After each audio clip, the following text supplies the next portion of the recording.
I got a DVD disc drive for Xbox 360. It looks like this.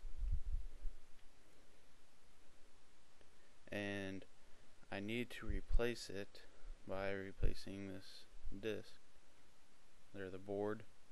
And I don't know how to replace this one because I haven't seen any videos on it.